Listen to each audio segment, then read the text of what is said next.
Hello friends, welcome to AbiAnandlife. இன்றைக்கி பாலக் பன்னீர் எப்படி செய்கிறதுன்னு பார்க்கலாம். ஒரு கட் பாலக்கீரையை வாஷ் பண்ணி எடுத்து வச்சுருக்கேன். ஹாட் வாட்டரில் நம்ம சேர்த்திக்கலாம். ஒரு 5 மினிட்ஸ் நல்லா வேக வச்சு எடுத்துக்குவோம். நல்லா வெந்ததும் நம்ம நார்மல் டெம்பரேச்சர் வாட்டரில் நம்ம சேர்த்திக்கலாம். அதுக்கப்புறம் ஒரு ஜாரில் நம்ம சேர்த்திக்கலாம்.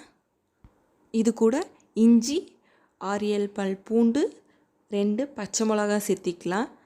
சேர்த்தி நம்ம கிரைண்ட் பண்ணி எடுத்துக்குவோம். ஒரு வாண்டலில் 2 டேபிள் ஸ்பூன் எண்ணெய் சேர்த்திக்குவோம். 1 டேபிள் ஸ்பூன் சீரகம், பட்டை 2, சின்ன சின்னதாக கட் பண்ணி வச்சுருக்க வெங்காயம் சேர்த்திக்குவோம். ஒரு 2 மினிட்ஸ் நல்லா வணங்கினதும் ஒரு தக்காளி சின்ன சின்னதாக கட் பண்ணி வச்சுருக்கேன், அதை சேர்த்திக்கலாம். தக்காளி வணங்குறதுக்கோசரம் 1/4 டேபிள் ஸ்பூன் மஞ்சள் தூள், லைட்டாக உப்பு சேர்த்தி நம்ம நல்லா வணக்கி எடுத்துக்குவோம். நல்லா வணங்கினதும் நம்ம 1 டேபிள் ஸ்பூன் மிளகாய் தூள் சேர்த்திக்கலாம். நல்லா வணங்கினதும் பாலக்கீரையை நம்ம கிரைண்ட் பண்ணி வச்சுருக்கிறத சேர்த்திக்கலாம். லைட்டாக ஜாரில் தண்ணி ஊற்றி நம்ம சேர்த்திக்கலாம். தேவையான அளவு தண்ணி சேர்த்திக்கலாம். தேவையான அளவு உப்பு, 1 டேபிள் ஸ்பூன் கரம் மசாலா சேர்த்திக்குவோம். ஒரு 10 நிமிஷம் நல்லா கொதிக்கட்டும். பச்சை வாசனை போனதும் நம்ம பன்னீர் சேர்த்திக்கலாம்.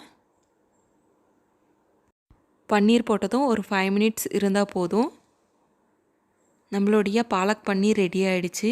கண்டிப்பாக நீங்களும் ட்ரை பண்ணி பாருங்கள். தேங்க்யூ ஃபார் வாட்சிங். பாய் பாய்.